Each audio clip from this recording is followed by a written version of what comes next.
کیا اسلام کے اندر جتنے بھی ان کی قرآن میں آیتیں ہیں کیا وہ 100% صحیح ہیں؟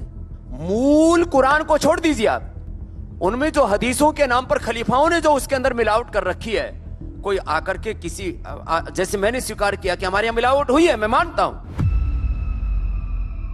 আসসালামু আলাইকুম। তো দর্শক, এই রামদেব বলছে না, এই হারামদেব বলছে যে পবিত্র কোরআনের মধ্যে ভুল আছে, পবিত্র কোরআনের মধ্যে মিলাওয়াট করা হয়েছে, সংমিশ্রণ করা হয়েছে। সাহাবা ইকরাম অর্থাৎ মোহাম্মদের সাথী যারা ছিল তারা এই পবিত্র কোরআনের মধ্যে অনেক কিছু জিনিসকে সংমিশ্রণ ঘটিয়েছে। মোহাম্মদের উপরে যে কোরআন অবতীর্ণ হয়েছিল সেই কোরআন কিন্তু এই কোরআন নয়। দর্শক, এই হারামদেবের জানা উচিত যে পবিত্র কোরআনের প্রথমেই বলা হয়েছে জালিকাল কিতাব লা রাইবা ফিহ। এই পবিত্র কোরআন এমনই পবিত্র কোরআন যার মধ্যে সন্দেহ তো দূরের কথা, সন্দেহের অবকাশ নেই। এরকম হাজারো হারাম দেব মিলে যদি চেষ্টা করে যে এর মধ্যে সামান্যতম ভুল বের করার, তবুও কিন্তু এরা পারবে না। চেষ্টা করে দেখুক। অন্যান্য জায়গাতে কিন্তু বলা হয়েছে যে শুধু মানুষ নয়, তোমরা জিন অথবা অন্যান্য শক্তির তোমরা সাহায্য সহযোগিতা নিয়েও যদি পারো তাহলে চেষ্টা করা দেখো, তোমরা এরকমটা কোনো রকম ভুল বের করতে পারবে না। তো দর্শক, এই হারাম দেবের কথাগুলো আমরা শুনবো, তারপরে ডক্টর জাকির নায়েকের একটা ভিডিও দেখব যেখানে তিনি ভালোভাবে এই বিষয়ে উত্তর দিয়েছেন যে এই পবিত্র কোরআন কতটা পবিত্র এবং এর মধ্যে সন্দেহ, বিন্দু মাত্র সন্দেহ আছে কি নাই। তো চলুন বেশি কথা না বাড়িয়ে আমরা সেই ভিডিওগুলোকে দেখে নিই। اسلام کے اندر جتنے بھی ان کی قرآن میں آیتیں ہیں کیا وہ 100% صحیح ہیں؟ مول قرآن کو چھوڑ دیجیے آپ، ان میں جو حدیثوں کے نام پر خلیفاؤں نے جو اس کے اندر ملاوٹ کر رکھی ہے، کوئی آ کر کے کسی جیسے میں نے سویکار کیا کہ ہمارے یہاں ملاوٹ ہوئی ہے، میں مانتا ہوں۔ ایسے ہی عیسائیوں میں جو بائبل کے اندر جو ملاوٹیں ہوئی ہیں اس میں جو گپوڑے لکھے ہوئے بہت سارے، کیا کوئی آ کر کے من سے ایسے سویکار کر سکتا ہے؟ مہرشی دیانند نے ساہس کیا تھا۔ میں چاہتا ہوں کوئی ستیار پرکاش پڑھ کر کے دیکھے، پہلے انہوں نے اپنے یہاں پر جو کروتیاں تھی، ڈھونگ آڈمبر پاکن اندھ وشواس تھا، اس کا کہ انہوں نے جڑیں اکھاڑی اور پھر انہوں نے سب کو بھی کہا اپنے مت پنتھ سمپردایوں کو، اپنے اپنے دھرم گرنتھوں کو دیکھو اور وہاں پر جو کروتیاں ہیں ان کو دور کرنے کے لیے ساہس کرو۔ تو یہ تو میں آہوان کر رہا ہوں۔ مجھے لگتا ہے کہیں نہ کہیں سے کبھی نہ کبھی تو کوئی آواز اٹھے گی اور یہ دھرم کا شدھیکرن ہوگا۔ جیسے کہ آپ نے سائنٹیفکلی آپ پروو کرا کہ آپ نے سائنٹیفکلی حوالہ دے رہے ہیں اپنے اتروں کا، آپ اتر دے رہے ہیں سائنٹیفکلی حوالہ دے کر، مطلب سائنٹیفکلی آپ پروو کر رہے ہیں کسی بھی چیز کو۔ میں یہ پرشن پوچھنا چاہتا ہوں، جیسے آپ نے بولا کہ 4 بک یا کہیں تو قرآن اللہ نے لکھی ہے، تو اس کے صرف 2 ہی چیز ہو سکتی ہے، اللہ نے لکھی ہے۔ اللہ نے لکھی مطلب خود اللہ نے لکھی ہے، رائٹ؟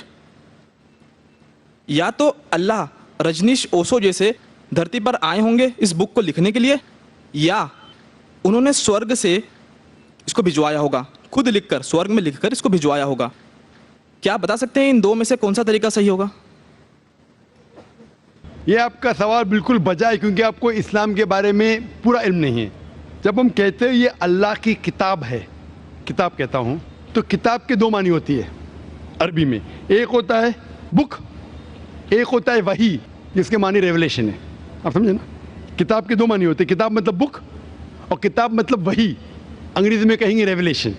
تو میں جب کہتا ہوں کتاب، وہ وحی کی شکل میں کتاب بن چکی ہے۔ اس لیے میں نے کہا، جب میں کہہ رہا تھا 4 کتابوں میں ہمیں یقین ہے، توراہ، زبور، انجیل اور قرآن۔ توراہ وہ کتاب ہے جو اللہ نے نازل کی موسیٰ علیہ السلام پہ، یعنی وحی کے ذریعے۔ وی بلیو ان ریولیشن، سو اللہ نے وحی کے ذریعے نازل کی اپنے پیغمبروں پہ۔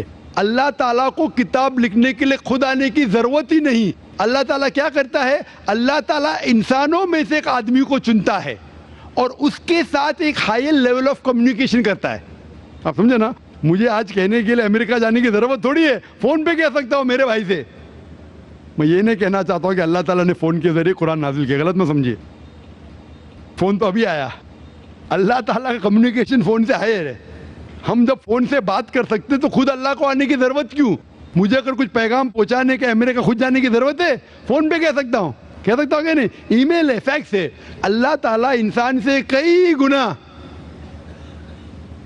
کیا انسان سے کمپیئر نہیں کر سکتے، یہ کہنا بھی غلط ہے۔ اللہ تعالیٰ کا مقام ایک دوسرا مقام ہے۔ اللہ تعالیٰ نے وحی کے ذریعے ہائر لیول آف کمیونیکیشن، ایک وحی کے ذریعے اپنے پیغمبر کو اپنا پیغام پہنچائے۔ مثال کے طور پہ قرآن کیسے کتاب کی شکل میں ہے؟